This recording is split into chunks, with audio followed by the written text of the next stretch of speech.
Picture this. You're planning some vacation with your friends, maybe some colleagues from work, maybe some of your family members. You're thinking about going to a beach, maybe taking a cruise, maybe going skiing in Colorado. And then guess what happens? You ask your manager for that coveted paid time off and he denies your request. I know it sounds crazy, but I read a story on Fishbowl of where this happened to a program manager.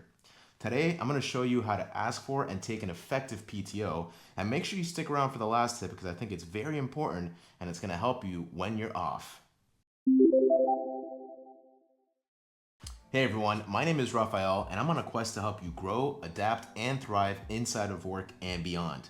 So, paid time off. Think about it. You've been working for so long, you've been grinding, maybe putting in your extra effort at work, and then you go ask your manager for paid time off and they deny your request.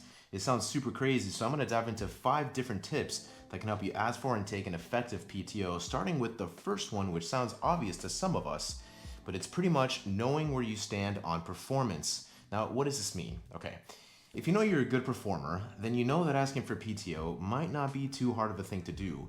But what if you know that you're lacking a little bit, right? What if you know that you've missed some deadlines, maybe you're not working as hard as you can? Typically, we have a very good intuition or a gut feeling of when we're doing our best work. And I don't think that this is a time for you to go and ask your manager, hey, I want some time off.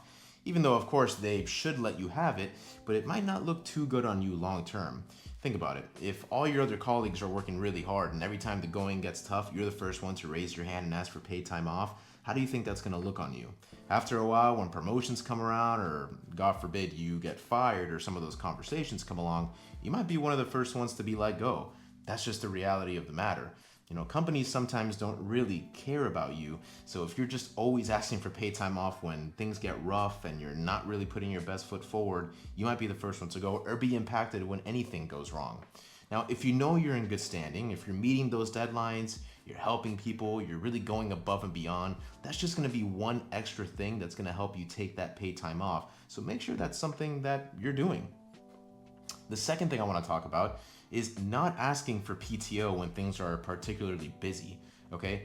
Again, kind of going in the first one, when things are getting tough, or imagine you're in the middle of a big, large-scale project that spans multiple organizations within your company, and then you say, yeah, by the way, I need to take some time off. Yeah, I don't think that's really how it works, right? If you have that type of company where PTO is a little bit harder to get, and there's more cases of PTO requests getting denied than they are often accepted, then I think you should be a little bit strategic as to when you take time off. So if you are going to go with friends or colleagues or family, try and schedule your PTO around busy times, okay? Sometimes it's really hard to know about these busy times, but I think for the most part, typically when you're given a project guideline or a deadline, sort of a schedule, you know when things get rough, right? You know when there are low moments at work and you know when there are high moments at work. And I guess I should rephrase that and say low moments being the less busy ones and the high moments being the very busy ones. So if you know you're about to start a new project, or maybe you're really in the heat of it, or imagine you had a deadline due tomorrow, you know, you're not gonna say, I think I need time off now. Right? So always try to make sure that you schedule your paid time off around times that are not particularly busy, because this again might make you seem a little bit not so much like a team player if you're just the first one out when things get really tough. Now, the third thing I want to talk about is asking early. Okay, when you're planning this vacation, a lot of times we get very excited about where we want to go. We know where we're going to be in a couple of months from now. For example, it's a dream of mine to be able to go to Japan, and I would love to go to Japan probably around next April or May. So if I'm thinking about asking time for this trip that's probably going to last, let's say, at least 2 weeks, one, I'm going to save up a lot of PTO for this, and I'm probably going to ask somewhat soon, right? I need to make sure that my manager is well aware of my intentions and that they know that I want to take paid time off in a couple of months from now, especially when it's long.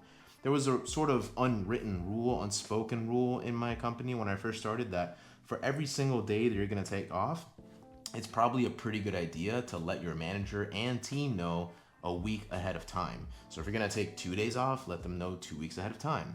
5 days off, 5 weeks ahead of time. I know it sounds crazy. A lot of us are sort of spontaneous. We just like to do trips, right on the spot. But if you have a little bit of time to plan for this and you can really know exactly when you're going to go, then just let your manager know way ahead of time. And that way there's really no ambiguity. It's very easy for them to plan around it. They can get the coverage they need. And we're going to get to coverage in the last point, the one I was talking about, but it's just going to make everything flow a lot more smoothly. Okay, the fourth thing I want you to take note of is keep track of how many days you've taken. odds are, if you're not in a company that has unlimited PTO, you're typically given a certain amount of days of PTO at the beginning of the year. So the easiest thing to do is just keep a running document of these. This is something I started in 2023, and it's made my life a lot easier. To be completely transparent, we used to have a set number of PTO days when I first started, and then recently when we got a new CEO, we transitioned to an unlimited PTO model. Now, even though we did that, I thought it would still be a good idea for me to keep track of my days. So in the beginning when I was hired, I was allotted some amount of days, and after 5 years, I was given some more days. So since I've been here for 8 years, I know what my allotment is. So even though I have an unlimited PTO schedule, I still keep track of the days I've taken. That way, if it ever comes time that I want to take some time off and maybe my manager doesn't know how many I've taken off, or I need to sort of present a case for myself, I can show him and say, hey, look, these are the amount of days I've taken off, and these are the amount of days that I have allotted for myself. For example, if we were still in the old model, I would theoretically still be able to take these days because I'm still under my allotment. I rest my case. So that's a really good thing to do. See how many times that or not how many times, but rather how many days you have when you first start. Keep track of them in a document, maybe in a notebook of yours or like some internal documentation tool. And this way, again, it's just gonna make it a lot easier for everyone involved at the time you make that request.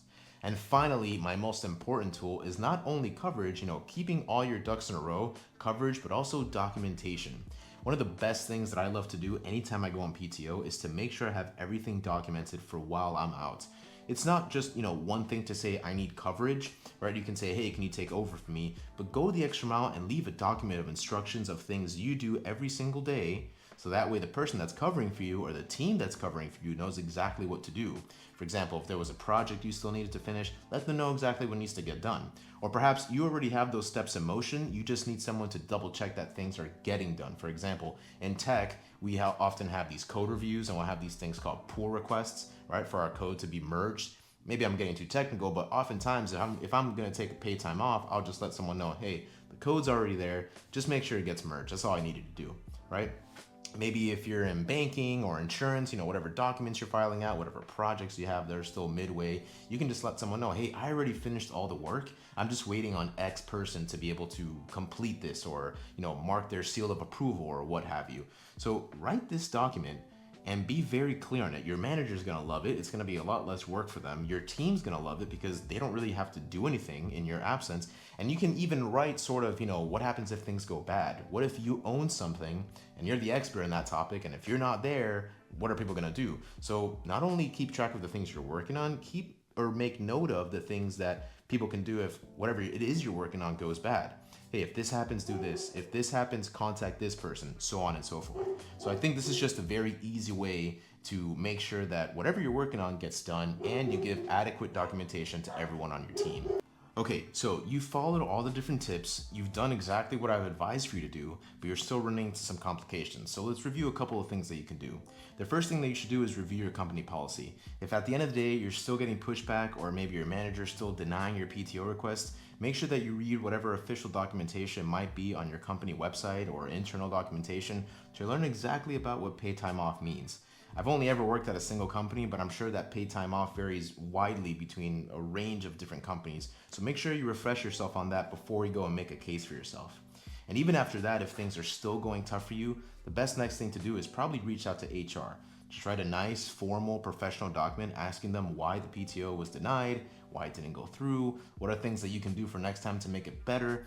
And then of course, you can always reach out to your manager and really sit down with them and ask them, why is it that I didn't get accepted? Why didn't I get approved for this PTO?